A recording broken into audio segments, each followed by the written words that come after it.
Yusuf sangat dekat dengan Yusuf setelah ibu kandungnya yang bernama Rahel meninggal dunia. Kedekatan Yusuf dengan ayahnya menimbulkan rasa cemburu 10 saudaranya. Suatu hari Yusuf bermimpi melihat 11 bintang, matahari dan bulan semuanya bersujud kepadanya.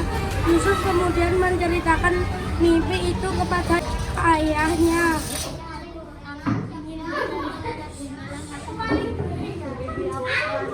Aku bermimpi melihat 11 bintang, matahari dan bulan semuanya bersujud kepadaku. Apakah arti mimpi itu, ayah? Mimpi itu berarti engkau akan diberkahi oleh Allah. Nak, jangan kau ceritakan mimpimu itu kepada saudara-saudaramu, supaya mereka tidak tergoda oleh setan dan mencelakakanmu. Pada suatu hari semua saudara Yusuf berkumpul. Tidak bisa dibiarkan, ayah terlalu menyayangi dan memanjakan Yusuf. Ya, ayah tidak ada apa-apa. Yusuf kita kan sudah anaknya. Haram. Tidak. Terus kita bagaimana? Sini, aku punya ide.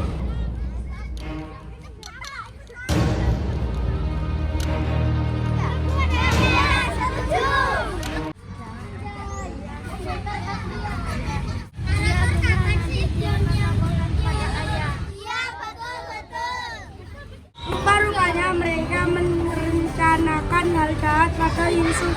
Mereka ingin mencelakai dan menyingkirkan Yusuf. Mereka pun mengatur strategi.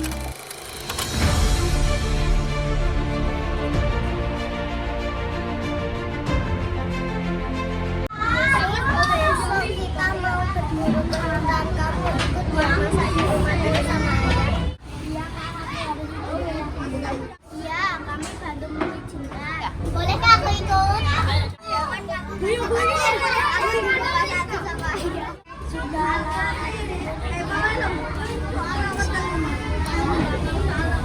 Yusuf pun meminta izin kepada Yakub ayahnya.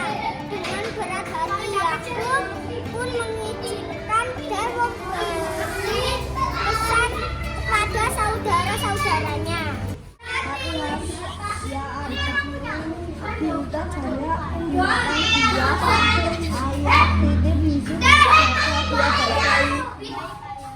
Pagi itu mereka pun berangkat berburu. Mereka sudah merencanakan semuanya. Dimintanya Yusuf berjalan paling depan. Biar kamu aman jalan di depan dari Yusuf.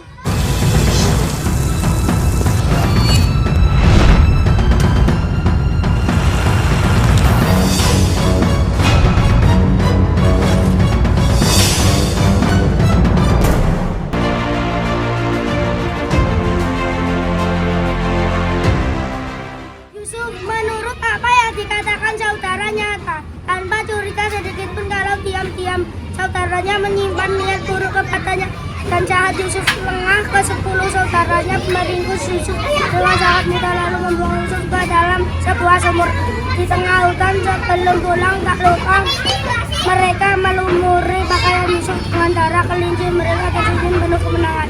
Di rumah Bunyamin dan Yakub, sang ayah menunggu dengan cemas. Yakub merasa ada sesuatu yang terjadi pada anaknya hingga sore tiba. Lihat ayah, maafkan kami ayah, kami tidak bisa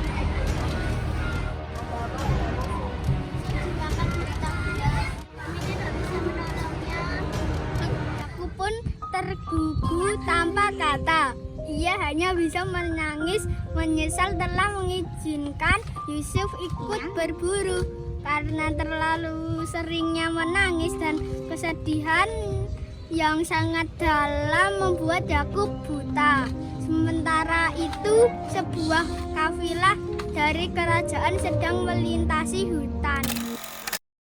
Siang ini terik sekali, aku harus mengambil air. Tolong. Wah, ada seorang anak. Wah, anak ini bisa aku jual di pasar. Akhirnya Yusuf pun dijual di pasar oleh saudagar itu. Pembelinya adalah penguasa di negeri itu, yaitu sang raja.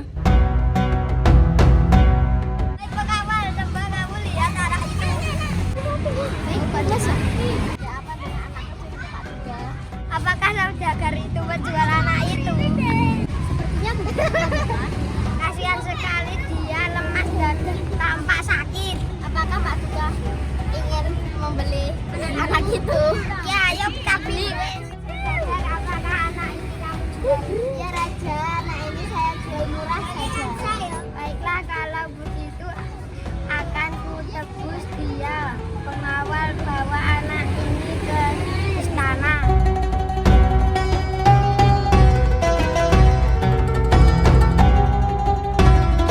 Raja sampai lihat dia sakit parah.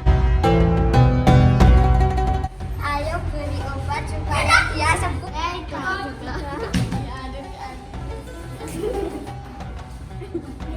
Mereka meminumkan ramuan itu pada Yusuf. Yusuf pun sembuh. Rupa-rupanya Allah masih menyelamatkannya. Yusuf, raja pun memutuskan membawa Yusuf ke kerajaan yang dijadikan pembantu kerajaan. Seiring berjalannya waktu, Yusuf tumbuh menjadi tampan dan pintar. Hal tersebut membuat Zulaikha kagum.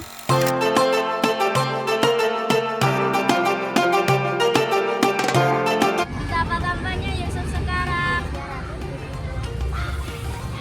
Hati-hati Ratu, Raja bisa mendengar. Nanti tidak apa-apa, aku hanya mengagumi ketampanannya. Tapi sepertinya Raja menaruh curiga kepada Yusuf.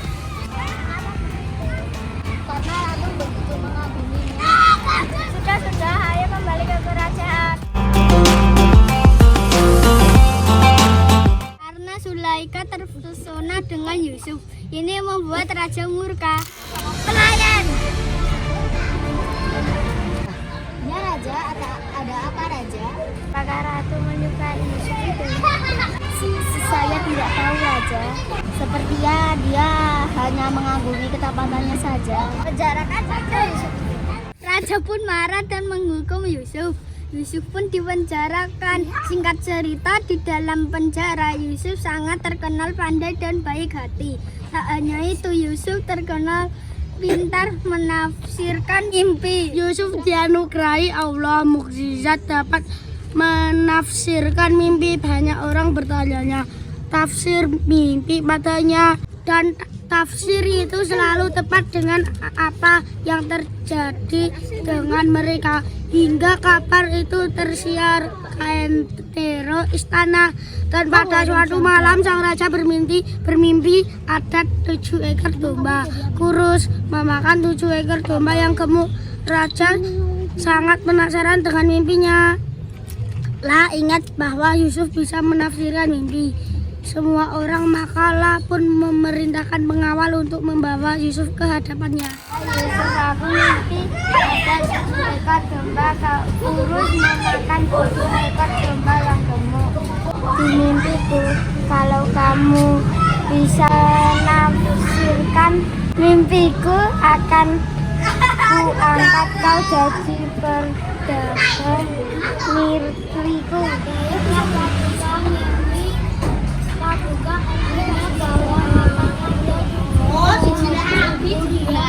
Akan terjadi dan ada 7 masa kekeringan akan melanda negeri itu. Mana sehatmu hari ini? 7 masa subur itu makan dan semua rakyat untuk menginginkan hasil keringan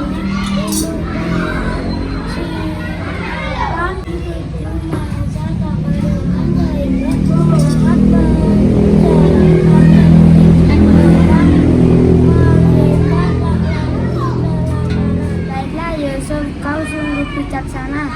Sesuai janjiku, kau akan kuangkat jadi Perdana Menteri kerajaanku. Mulai saat itu, Yusuf pun menjadi pejabat kerajaan. Dan apa yang diprediksi Yusuf benar-benar terjadi. Yusuf mengarahkan rakyat untuk hemat dan menyimpan hasil makanan dengan baik, membuatkan lumbung makanan sebagai persediaan saat masa paceklik melanda dan masa paceklik pun tiba. Gimana ini sedang kekeringan, aku tidak bisa menanam apapun. Bahan makananku gimana ini sudah habis. Kamu dari mana? Aku mau ke istana. Untuk apa? Mengambil bahan makanan. Baik, aku ikut.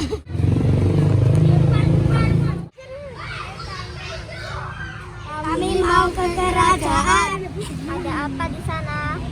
Raja sedang membagikan makanan. Benarkah? Kebetulan sekali. Ayo ikut kami saja. Baiklah. Negeri tempat Yakub dan saudara Yusuf tinggal juga mengalami kekeringan. Namun sayang raja tempat mereka tinggal tak memiliki bersih.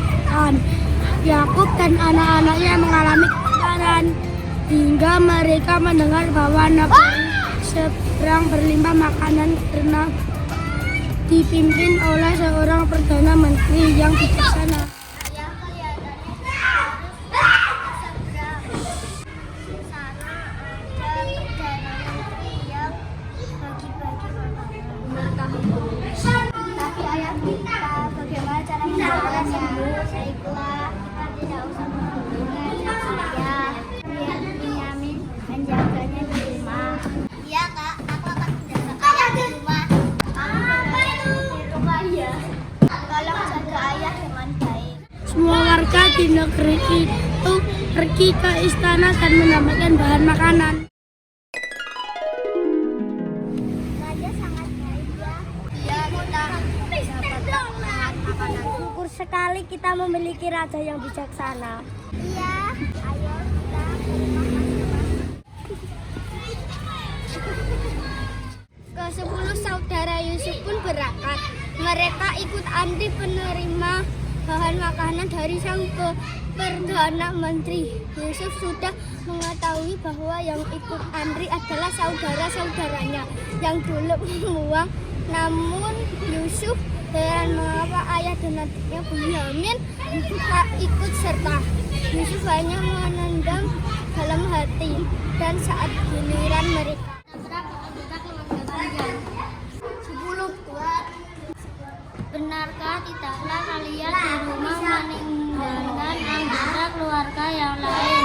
Kalau kalian bohong, kami tak segan-segan menghukum kalian dengan hukuman yang berat. Maafkan juga keluarga kami ada 12 orang. Kami meninggalkan ayah dan adik kami di rumah. Iya baiklah, ayah akan memberi kalian bahan makanan tapi dengan syarat bahwa ayah dan adik kalian. Baik, Tuhan. Ia tahu saudara-saudaranya telah menyakitinya, tapi tak segitu dendam ada pada dirinya. Ia hanya ingin tahu keadaan ayahnya yang sekarang. Sudah sangat-sangat rindu dekat ayah dan adiknya di rumah Yakub. Ayah membawa makanan. Siapakah perdana menteri itu? Tidak tahu ayah. Ya ayah dari Benyamin itu. Jadi aku boleh ikut. Ya ayo ikut bersama kami. Ayo kita berangkat.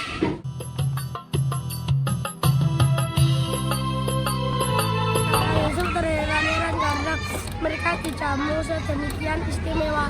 Dipersilakan masuk istana yang indah, dijamu dengan makanan yang lezat. Tak mewah, mereka bertanya-tanya apakah gerangan perdana menteri yang baik itu.